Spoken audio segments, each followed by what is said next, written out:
నమస్తే friends, welcome to my classes. నేను మీ దండు వెంకటరామి. ఈ వీడియోలో మనం తెలంగాణ రాష్ట్రానికి సంబంధించి degree third semester Telugu new syllabus గురించి వీడియోలో మనం ఎక్స్ప్లెయిన్ చేసుకుందాం. తెలంగాణ రాష్ట్రంలో ఉన్నటువంటి అన్ని యూనివర్సిటీలకు అన్ని కాలేజీలకు 2026-27 అకాడమిక్ ఇయర్ నుంచి ఈ కొత్త సిలబస్ అనేటటువంటిది రావడం జరిగింది. రాష్ట్రంలో ఉన్నటువంటి అన్ని కోర్సులు BA, BCom, BSc, BBA, BBM ఈ అన్ని కోర్సుల వాళ్ళకు తెలుగు అనేటటువంటిది కామన్గా ఉన్నటువంటి సిలబస్ కాబట్టి అందరికీ ఈ సిలబస్ అనేటటువంటిది అప్లికేబుల్ కావడం జరిగింది. ఈ కొత్త సిలబస్ పేరు సాహితీ కిన్నెర. ఈ సిలబస్లో 5 యూనిట్లు ఉండడం జరుగుతుంది. సో ఈ యూనిట్ల నుంచి 5 క్రెడిట్స్ అనేటటువంటివి రావడం జరుగుతుంది. క్వశ్చన్ పేపర్ ప్యాటర్న్ అనేటటువంటిది కూడా ఇదివరకు ఉన్న విధంగా ఉండదు, మారుతుంది. సో సిలబస్ను మరియు క్వశ్చన్ పేపర్ ప్యాటర్న్ను ప్రతి దాన్ని ఈ వీడియోలో మనం ఎక్స్ప్లెయిన్ చేసుకుందాం. చివరి వరకు చూడండి. మొత్తం సిలబస్లో 5 యూనిట్లు ఉండడం జరుగుతుంది. 5 యూనిట్లలో ప్రతి యూనిట్లో 3 లెసన్లు ఉంటాయి. అదేవిధంగా లాస్ట్ యూనిట్ అయినటువంటి ఉపవాచకంలో ఒక లెసన్ ఉండడం జరుగుతుంది.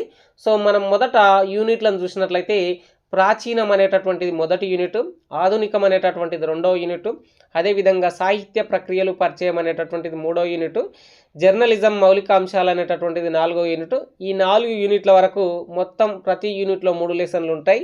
అదేవిధంగా ఉపవాచకం, దీంట్లో భక్త తుకారం అనేటటువంటి లెసన్ నాటకానికి సంబంధించి సురవరం ప్రతాపరెడ్డి గారు రచించడం జరిగింది. సో ఇక్కడ ప్రాచీనంలో చూసినట్లయితే 3 లెసన్లను, మొదట ధర్మబోధ అనేటటువంటి లెసన్, దీనిని కొరివి గోపరాజు గారు రచించడం జరిగింది. వారు రచించినటువంటి సింహాసన దాత్రంశిక అనేటటువంటి రచన నుంచి ఈ ప్రస్తుత పాఠ్యాంశాన్ని తీసుకోవడం జరిగింది. మొదటి యూనిట్లో 2వ లెసన్ హిమగిరి వైభవం అనేటటువంటిది అల్లసాని పెద్దన గారు రచించడం జరిగింది. వారు రచించినటువంటి మను చరిత్ర నుంచి ఈ ప్రస్తుత పాఠ్యాంశం హిమగిరి వైభవాన్ని తీసుకోవడం జరిగింది. ఇక 3వ లెసన్ అయినటువంటి సుభద్రార్జునుల వివాహం అనేటటువంటిది చేమకూర వెంకటకవి గారు రచించడం జరిగింది. వారు రచించినటువంటి విజయ విలాసం అనేటటువంటి రచన నుంచి ప్రస్తుత పాఠ్యాంశాన్ని తీసుకోవడం జరిగింది.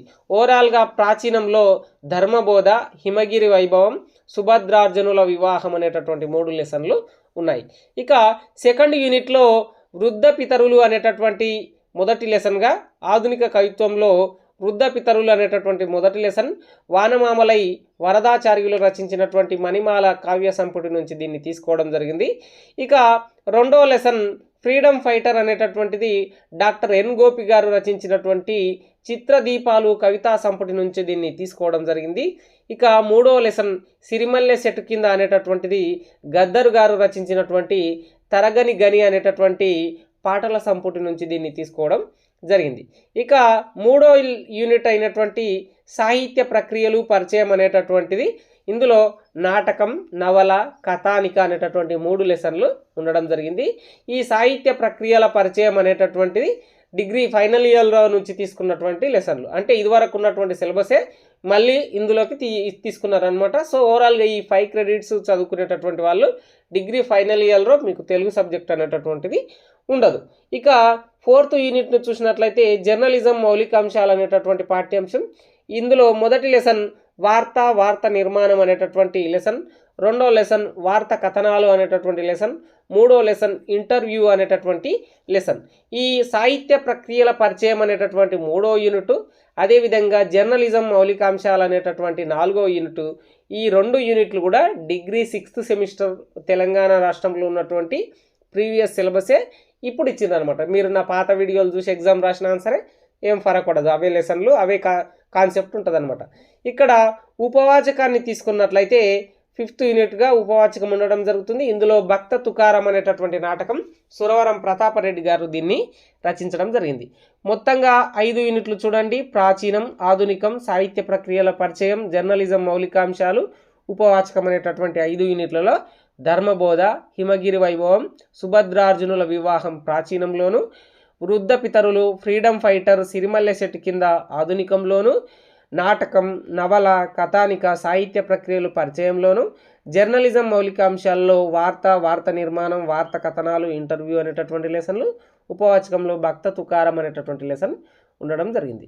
ఇది 5 క్రెడిట్లుగా ఉండడం జరిగింది కాబట్టి ఈ 5 క్రెడిట్లు ఏ విధంగా ఉంటాయనేటటువంటివి మీకు ఒక క్వశ్చన్ పేపర్ ప్యాటర్న్ని చెప్తాను చూడండి. మొత్తం క్వశ్చన్ పేపర్ అనేటటువంటిది 3 గంటల సమయంతో ఉండడం జరుగుతుంది. 80 మార్కులకు గాను క్వశ్చన్ పేపర్ అనేటటువంటిది ఉండడం జరుగుతుంది. ఇన్ కేస్ ఆటోనమస్ కాలేజ్ వాళ్ళైతే 75 మార్కులకు గాను క్వశ్చన్ పేపర్ అనేటటువంటిది ఉండడం జరుగుతుంది.